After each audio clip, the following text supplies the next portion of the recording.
ബീഹാറിൽ ആദ്യഘട്ട വോട്ടെടുപ്പിനുള്ള മത്സര ചിത്രം തെളിയുമ്പോഴും മഹാസഖ്യത്തിലെ പ്രതിസന്ധി ഒഴിയുന്നില്ല. സൗഹൃദ മത്സരം എന്ന പേരിൽ മുന്നണിയിലെ പാർട്ടികൾ പരസ്പരം സ്ഥാനാർത്ഥികളെ പ്രഖ്യാപിച്ചതാണ് ഇതിന് കാരണം. ഇതിനിടെ 6 സീറ്റുകളിൽ മത്സരിക്കാനുള്ള തീരുമാനത്തിൽ നിന്ന് JMM പിന്മാറിയത് മഹാസഖ്യത്തിന് ആശ്വാസമായി. മുന്നണിയുടെ മുഖ്യമന്ത്രി മുഖമാരെന്ന ചർച്ച NDAയ്ക്കുള്ളിൽ അസ്വസ്ഥത പടർത്തുകയാണ്. പ്രതിസന്ധിയില്ലെന്ന് നേതാക്കൾ ആവർത്തിക്കുമ്പോഴും സൗഹൃദ മത്സരമെന്ന പേരിൽ പാർട്ടികൾ സ്ഥാനാർത്ഥികളെ പ്രഖ്യാപിക്കുന്നതാണ് മഹാസഖ്യത്തിലെ പ്രതിസന്ധി.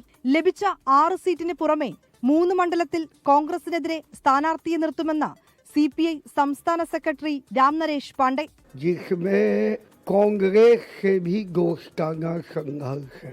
നിതീഷ് കുമാർ തന്നെയാണോ NDAയുടെ മുഖ്യമന്ത്രി മുഖമെന്ന ചോദ്യത്തിന് നിതീഷ് കുമാർ NDAയുടെ നേതാവെന്നായിരുന്നു BJP സംസ്ഥാന അധ്യക്ഷൻ ദിലീപ് ജയ്സ്വാളിന്റെ മറുപടി.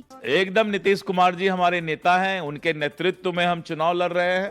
അതേസമയം 143 മണ്ഡലങ്ങളിൽ RJD സ്ഥാനാർത്ഥികളെ പ്രഖ്യാപിച്ചു. 60 മണ്ഡലങ്ങളിലെ സ്ഥാനാർത്ഥികളുടെ പട്ടിക കോൺഗ്രസും പ്രഖ്യാപിച്ചു. കോൺഗ്രസ് അധ്യക്ഷൻ രാജേഷ് റാം മത്സരിക്കുന്ന മണ്ഡലത്തിൽ നിലവിൽ RJD സ്ഥാനാർത്ഥിയെ നിർത്തിയിട്ടില്ലെങ്കിലും മറ്റു മണ്ഡലങ്ങളിൽ മഹാസഖ്യത്തിനുള്ളിൽ സൗഹൃദ മത്സരത്തിന് സാധ്യതയുണ്ട്. പട്നയിൽ നിന്ന് ക്യാമറാമാൻ ജിജീന്ദ്രനൊപ്പം വിനീത VG 24. ലോകത്തെവിടെയായാലും ഏത് സമയത്തും 24 വാർത്തകളും ഓഗ്മെന്റഡ് റിയാലിറ്റി പാക്കേജുകളും എക്സ്പ്ലെയിനറുകളും വിശദമായി കാണാൻ ഞങ്ങളുടെ YouTube ചാനൽ നിങ്ങൾക്ക് സബ്സ്ക്രൈബ് ചെയ്യാം.